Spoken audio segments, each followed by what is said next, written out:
सुस्वागतम सुस्वागतम छात्रों। तो छात्रों, आज इस वीडियो में देखते हैं विशेषण और उसके भेद। विशेषण वाक्य देखते हैं। हाथी बड़ा जानवर है, नीलकंठ खूबसूरत पक्षी है, ईश्वर ने हमें 2 हाथ दिए हैं, दूध में थोड़ी शक्कर डाल दीजिए। इन अरेखांकित शब्दों में बड़ा, खूबसूरत, 2, थोड़ी, यह शब्द किसी शब्द सब अपने अपने साथ आई हुई संज्ञा या सर्वनाम की विशेषता बताते हैं। तो देखो कैसे। हाथी बड़ा जानवर है, यह बड़ा शब्द हाथी की विशेषता बताता है। 2, नीलकंठ खूबसूरत पक्षी है, खूबसूरत शब्द नीलकंठ पक्षी की विशेषता बताता है। ईश्वर ने हमें 2 हाथ दिए हैं, 2 शब्द हाथों की संख्या की जानकारी देता है। दूध में थोड़ी शक्कर डाल दीजिए। थोड़ी शब्द शक्कर की मात्रा सूचित करते हैं। तो इस तरह से हम विशेषण की परिभाषा करते हैं। जो शब्द किसी संज्ञा की सर्वनाम की विशेषता बताते हैं उसे विशेषण कहते हैं। विशेषण जिस संज्ञा या सर्वनाम की विशेषता बताता है उसे विशेष्य कहते हैं। जैसे नीरज अच्छा लड़का है, इस वाक्य में अच्छा विशेषण है और लड़का ये विशेष्य है। विशेषण के भेद। विशेषण के 4 भेद हैं। 1, गुणवाचक विशेषण, 2, संख्यावाचक विशेषण, 3, परिणामवाचक विशेषण, 4, सार्वनामिक विशेषण। पहला, गुणवाचक विशेषण। तो वाक्य देखते हैं। सेठ भला आदमी था, वह गहरी खाई थी, गांव में सुंदर तालाब था।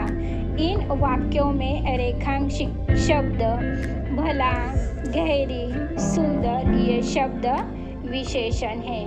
भला शब्द सेठ का गुण बताता है, गहरी शब्द खाई की विशेषता बताता है, सुंदर शब्द तालाब का गुण बताता है। इस प्रकार ये विशेषण अपने साथ आई हुई संज्ञा का गुण प्रकट करते हैं, इसीलिए ये गुणवाचक विशेषण है। तो इस प्रकार हम गुणवाचक विशेषण की परिभाषा करते हैं। जिस विशेषण से संज्ञा के गुण या विशेषता का बोध हो उसे गुणवाचक विशेषण कहते हैं। 2, संख्यावाचक विशेषण। वाक्य देखते हैं। जेब में कुछ सिक्के थे, इस शहर में अनेक मंदिर है, पुस्तक की 1000 प्रतियां छपी थी, सावित्री ने 2 रुपए दिए। यह रेखांकित शब्द विशेषण अपने अपने संज्ञा की संख्या का निर्देश करते हैं। कैसे देखो।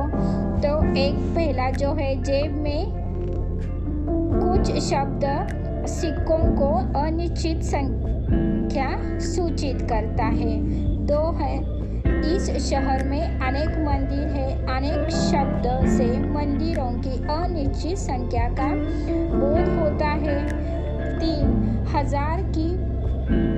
1000 से पुस्तक की प्रतियों की संख्या प्रकट होती है।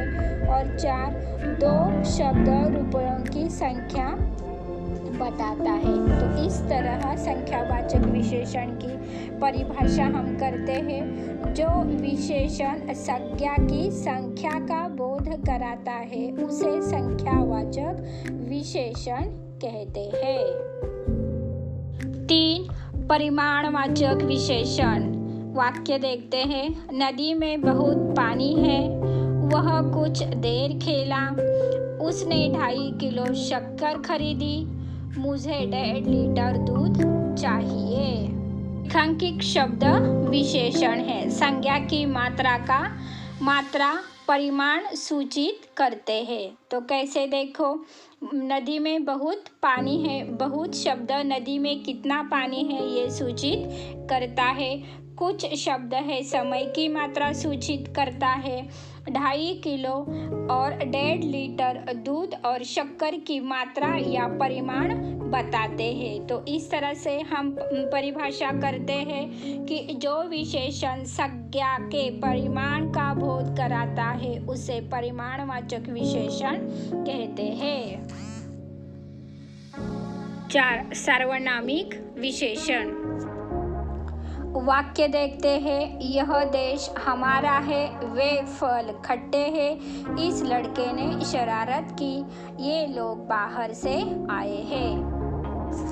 वाक्यों में रेखांकित शब्द यह, वे, इस, ये, इन पदों पर अगर आप ध्यान दीजिए तो आप ये पद वास्तव में सर्वनाम है, परंतु इनका प्रयोग विशेषण के समान हुआ है, इसीलिए ये सर्वनामिक विशेषण है। तो सर्वनामिक विशेषण की एक बात महत्वपूर्ण है, यहाँ पर ये हमेशा संज्ञा के पहले आते हैं। तो उसका उदाहरण पहला देखो, यह देश हमारा है। यहाँ पर देश जो है वो संज्ञा है और संज्ञा के पहले जो शब्द आया है यह है। तो इसकी परिभाषा हम करते हैं। तो जो सर्वनाम किसी संज्ञा के पहले आकर उसकी विशेषता बताता है उसे सार्वनामिक विशेषण कहते हैं। अब तक हमने देखा विशेषण के भेद। 1. गुणवाचक विशेषण, 2. संख्यावाचक विशेषण, 3. परिणामवाचक विशेषण, 4. सार्वनामिक विशेषण। ये विशेषण के भेद है, उसी के आधार पर हम स्वाध्याय करते हैं। स्वाध्याय देखते हैं। विशेषण शब्दों को रेखांकित कीजिए। 1. राम अच्छा लड़का है। जो अच्छा है वो राम की विशेषता है। शिवाजी महाराज वीर पुरुष थे। वीर शब्द जो है वो शिवाजी महाराज के गुण दिखाते हैं। लोगों ने 1000 पौधे लगाए। 1000 जो शब्द है वो संख्यावाचक शब्द है। घर में 5 खिड़कियां हैं।